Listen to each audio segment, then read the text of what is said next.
Well, if one game could encapsulate a season, then I'm pretty sure yesterday's game against Nottingham Forest was it for West Ham. Completely dull, just dull as dishwater, as we've seen all season, really. And I thought we summed it up pretty well.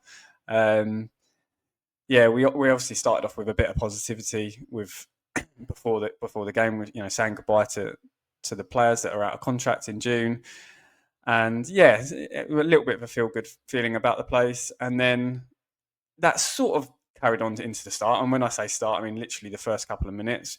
We obviously had the Souček header that was tipped over the bar. And I thought, okay, we're pressing a little bit higher than we usually do. We look at it, okay, fine. And as ever, it just faded away very, very quickly.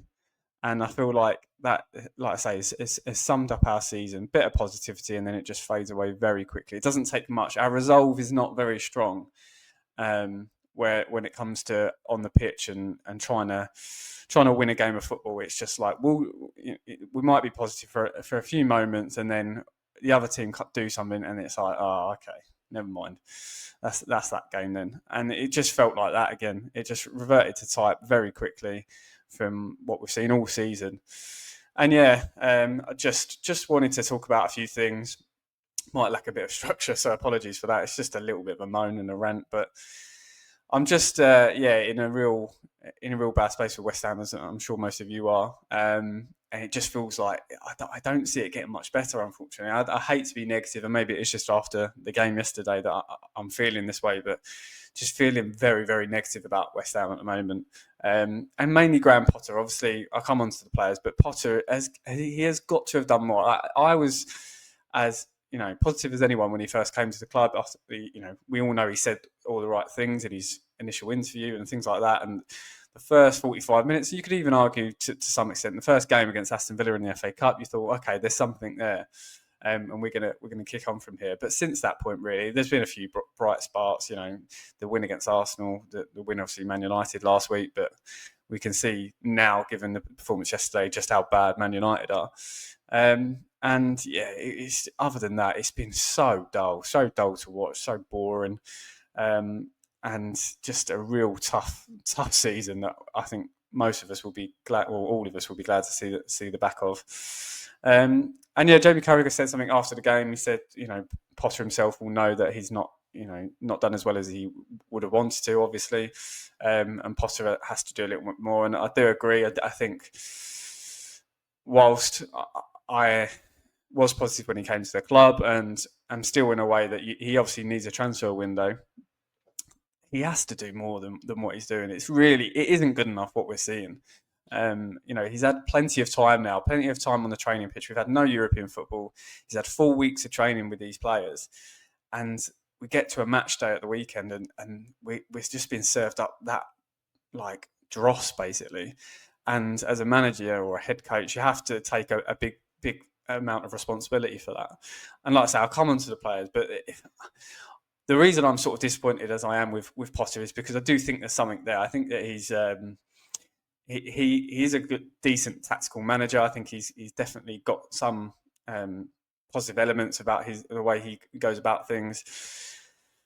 But so I think there's something there, is what I'm saying. But we've not seen nearly enough of it so far, and I do think he has to take a big portion of the blame for that. I mean, starting first of all, a lot of his decisions I just find so confusing. Like starting with the exact same team as he did against Man United. Right, fine. You go, oh, don't change your winning team, as Mark said in his review. Fine, but you have to look at it when surely you analyse defeats and you analyse wins as well. You don't just go, oh, we won that game, so we don't even think about it. Right, on to the next one. Surely you analyse what went well there, what happened, what was good, what was positive about it, why you won the game, why you kept a clean sheet, why you was able to score 2 goals. And I think if they'd have done that, which I'm hoping they did, I'm sure they did, then they should have come out of it and thought, well, I don't think it was particularly that we won the midfield. I don't think Guido Rodriguez and James Ward-Prowse bossed the midfield. They both had solid games against United, but it certainly wasn't that led to us winning the game, in my opinion, anyway. So to put that exact midfield against a hungry, energetic, pacey, physical midfield like Nottingham Forest have got, it just felt, it's like it's just oh, just pick the same 11. There doesn't seem to be any logic behind that, in my opinion. Again, so that's the first thing. Then obviously he makes 4 changes at once to try and change the game, and then initially that didn't quite work because obviously we conceded the second goal. But then I do think we had more about us, particularly on the ball. But you would expect that, Nottingham Forest sitting deep, trying to hold on, and then we're going to have most of the ball in that regard. So I don't think I came away with that and felt like that 4 that came on completely changed the game. I just think it was always going to be better. And I do think there were some bright sparks. I think Guilherme again showed that he's got something there that we could definitely keep this summer and use more of this season, next season. I think Soler and Paquetá did okay in midfield, but yeah, I think back to Potter, I just don't understand some of his decisions. The team still don't know, to me, whether they're pressing or not. We don't seem like we know it's a little bit stuck in between a rock and a hard place sometimes. It's like, do we press, do we not? And we just seem to have big spaces all over the pitch, even now.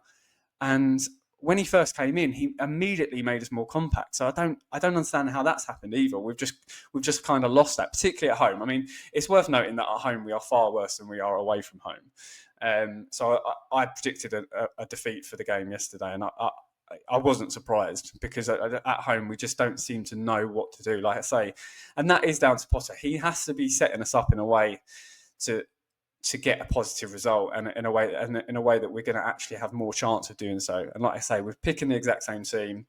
We're going with the back 5, which I understand why he went with, but then all of a sudden you make 4 changes and go to a back 4, and it's like he doesn't seem to be able to pick a system. And some people look at that, and some people, when they've spoken about Potter and previously, have said, oh, he's really fluid in terms of tactically, like he can change in multiple formations during a game. But if none of them are working, then what's the point? You might as well stick to one formation and actually get a team knowing what they're going to do week in, week out. And we don't look like we know what we're going to do. It's very like it's just a little bit all over the place. It doesn't seem to be many patterns of play. I think there were against Man United. I think there were some bright spots even yesterday when we had the ball.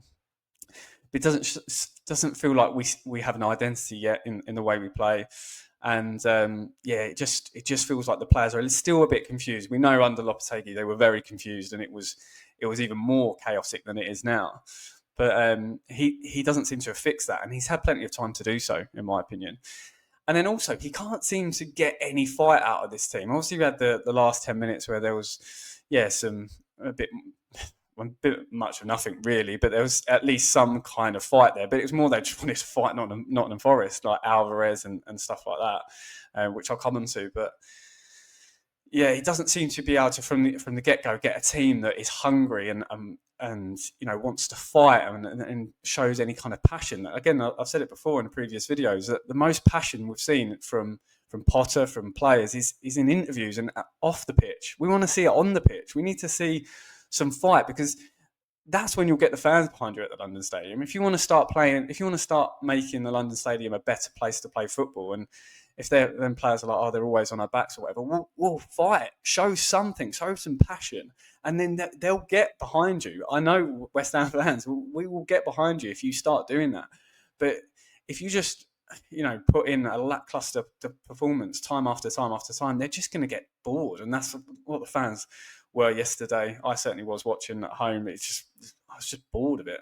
As I'm sure most of you are as well. So yeah, it's not good, and I think a lot of questions on Potter going into the summer. We know he needs to win that, and I'm still very much thinking that way as well. I think the reason you hire Graham Potter, you obviously want the Graham Potter of Brighton. You don't want the Graham Potter of Chelsea. And so far, his experience and of West Ham has been more like Chelsea than it has Brighton, in the fact that he hasn't really been able to bring any of his own players, bar Evan Ferguson, which obviously hasn't worked out. So he's just got a group of players, and he's trying to form a side out of those. So it has been more like his short spell at Chelsea rather than his time at Brighton, where it felt a lot more structured, it felt a lot more planned, and he was bringing in players that were going into a system, into a team that was obviously working. So I feel like if you're going to hire Graham Potter, then you have to give that a chance. You have to go down the data route. You have to hire a recruitment team and get a system in place. I mean, David Sullivan, again, I hope we see this in the summer, but I'm not holding my breath. But David Sullivan, one of the reasons for going against Potter previously, when he was linked with a job, a few years back, he was like, "Oh, we feel like Potter is a byproduct almost of the Brighton system. It was more the system in place that got Brighton to where they were under Potter, rather than Potter's coaching." So if you then go and hire Potter, but based around what Karen Brady said, basically, then surely you go, okay, well, we need to do what Brighton did. We need to put a structure around it. We need to get the recruitment right, because that was our biggest fear about Potter. So why is that not happening? Yeah, you've brought in Macaulay as head of recruitment, but that doesn't seem like enough. And it looks like there will be some movement in terms of the backroom staff, and particularly in the recruitment department. But it still feels a little bit late. We're already in May. We should have hopefully have got a number of targets. That we should already be talking to.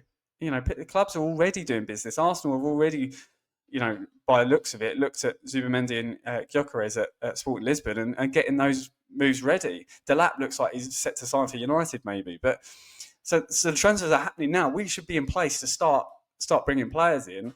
And it feels like we still haven't really got the setup from our recruitment department. Now, how long do you need? Like, if Potter's your man and he comes in, then surely you just think, well, we need to put the department in place around him immediately, because we're not going to see how it goes. If he's in place, if he's our man, then he's our man. Back him and put a department around him that can start working on transfers. So we get to the end of the season, like we will do next week, and we can get to work straight away. Right, this player comes in, this player comes in, and we can actually get a team for early pre-season rather than doing our deals, late in the window. So yeah, really frustrating that again.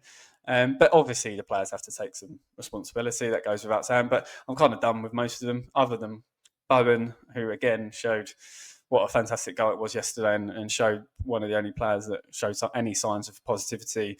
Wan-Bissaka, obviously hammer of the year, and it was out of him and Bowen for me, and I'm sort of fine with Wan-Bissaka winning it.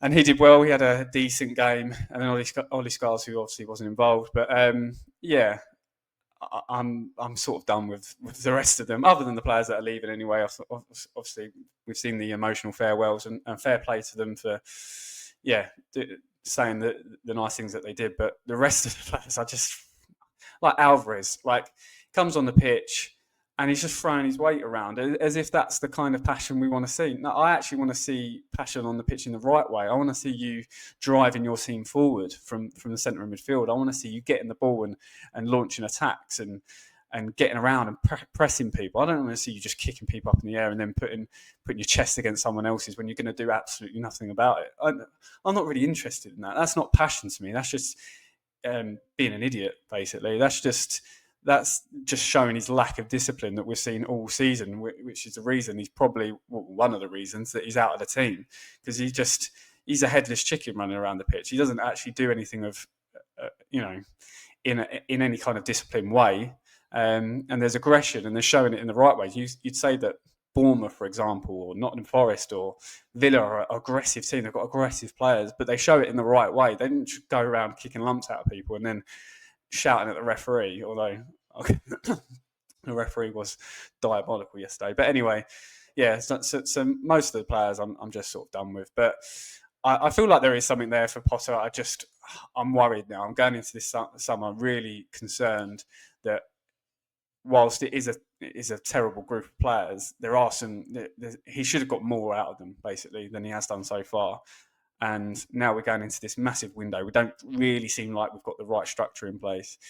And again, we need another rebuild. So more questions than answers for me for Potter so far. And we go into this window. He needs to put a lot of them right. But we'll see. It's a big window. Up the hammers.